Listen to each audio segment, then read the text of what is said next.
Hi, I'm Erin McGuire. This is my YouTube channel, the place to be inspired, uplifted, and to really live a life out of fear and in love. And today I have a question for you. Maybe this applies to you, maybe it doesn't, but why do we like to sit in our shit? Yes, I said that. Hopefully that didn't offend you. But it really is a question that I have asked myself from my own experience and times when I've just liked to sit and feel miserable.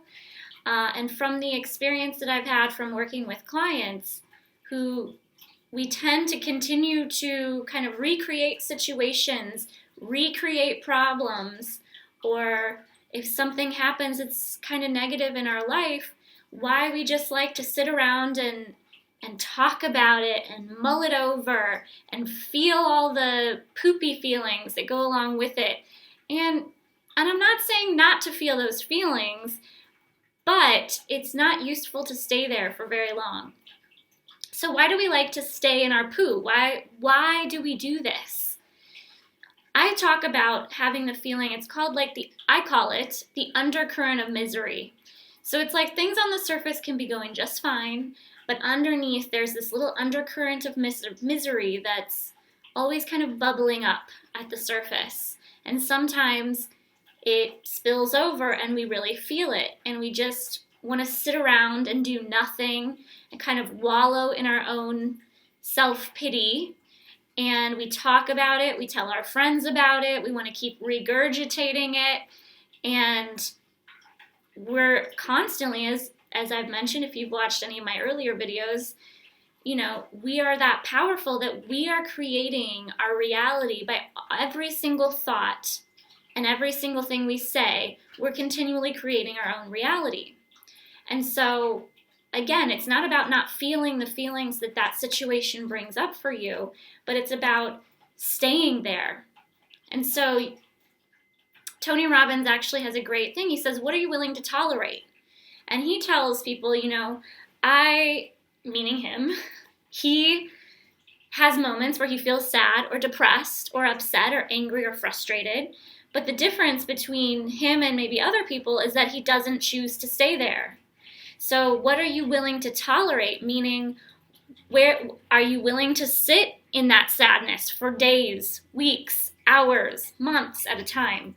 Or in that frustrated feeling, or in the anger, right? What are you willing to tolerate?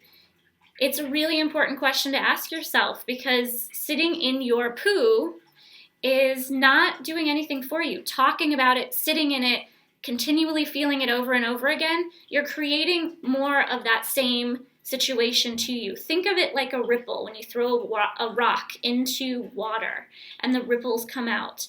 That's what you're sending out. That's a visual picture to kind of draw you a picture of what happens when you're feeling those feelings. You're sending ripples out into the universe, vibrations of energy that are going to bring that vibration back to you. So if I'm sitting here and I'm constantly feeling sad and I'm constantly feeling frustrated or angry or upset about something, I'm constantly sending out signals that are going to bring more of the whatever, more stuff to make me feel sad, upset, depressed, angry, back to me, right? So it's about stopping the poo feeling, right? And why do we like it? Why do we like to sit in our shit? Because it's comfortable, because it's cozy, because we know it. We know that ooey gooey feeling, and it's all nice and cozy and comfortable in there. It's like sitting in mud, wet mud, or walking in it. It's soft, it's gooey, it feels uncomfortable, but kind of comfortable at the same time. That's how it is with our poo, our shit. We like it on some level. It's cozy to us. It's what we know. If you've grown up in any sort of environment where you had any trauma or chaos going on in your household or with your family, then that's normal to you. Chaos, sad feelings, anger, frustration, that's your normal, unfortunately. And so in order to break that cycle, you've got to do some work to stop those patterns that make you think that it's okay to stay in those feelings now. And I know that can be challenging when there is things going on in your life that are upsetting or sad or depressing or that make you upset and angry. I know it can be hard to stop that, but that is our job. In order to create a different life for ourselves, we've got to stop tolerating the feelings of sadness, frustration, anger, and all that stuff, and sitting in it and wallowing in it. See it, feel it, and then move on to what you're wanting in your life. So, to leave you with just a tiny little tool or technique, a great thing you can do to change beliefs in the mind is to ask yourself these 4 questions. Number 1, a negative thought comes in. Let's just use a thought that's very simple to use, like, I'm broke, okay? The thought comes in, I'm broke. I want you to ask yourself the first question, which is this true? That might be true for you in this instance. I don't know. You would say yes or no. Second question, can I absolutely know that this is true? So usually for that question, the answer would be no, at least for the I am broke thought, because there's a lot of different options there, right? Third question is, how do I feel when I think this thought? Feel into your body. What sensations do you have? Is there tightening in the chest, anxiety in your belly? Maybe you feel like, just everything starts to kind of come up and you want to fight somebody, right? What are you feeling in your body? How do you feel in your mind when you think that thought? Does it stress you out? Does it make you want to, crawl into a hole? What do you feel when you think that thought? And number 4, the fourth question is, who would I be without this thought? Would you be more joyful, more peaceful, less overwhelmed, able to do more, have more energy? Who would you be without that thought? So one more time, the 4 questions. Number 1, is it true? Number 2, can I absolutely know that it's true? Number 3, how do I feel when I think this thought? And number 4, who would I be without this thought? Write those questions down with the answers so that you really get a visceral experience of what this thought is doing to your body. And let's all try to stop sitting in our shit, shall we? It's not useful to you anymore. Remember the vibration, that you're creating a vibratory ripple that goes out into the universe that says, send me more of these vibrations that prove that I'm sad and angry and upset and frustrated. You can change your thoughts. You can change your reality.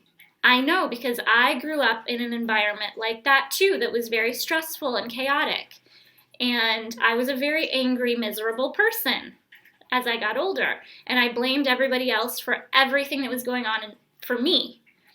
And so I'm living proof, as I like to say, that you really can change your thoughts and change your reality and find contentment and peace. So I hope that you'll try this technique today and through the rest of the week. This is not, again, a technique that you just do once and poof, you're all fixed. You've got to keep doing the work. Unfortunately, that's just the way this stuff goes. You're changing a program. This brain of ours is like a computer program, and you have to change it. In order to do that, we've got to do a little bit of work. It's not that hard. It's easy. You can do this in less than 3 minutes. Write it out real quick. It'll become faster the more you do it. But I really hope that helps. And in the comments below, I'd love to hear from you. What area in your life do you feel like you're really sitting in that poo? What feels good? And what are you willing to do to stop that? Did this video help? What are you willing to tolerate? Share with us below in the comments. And for more information and how to work with me privately or take one of my group programs, head on over to purelightwellness.com and check it out. I hope this video helps you today, and I hope to see you next time here at my Pure Light Wellness YouTube channel. Thank you so much for watching.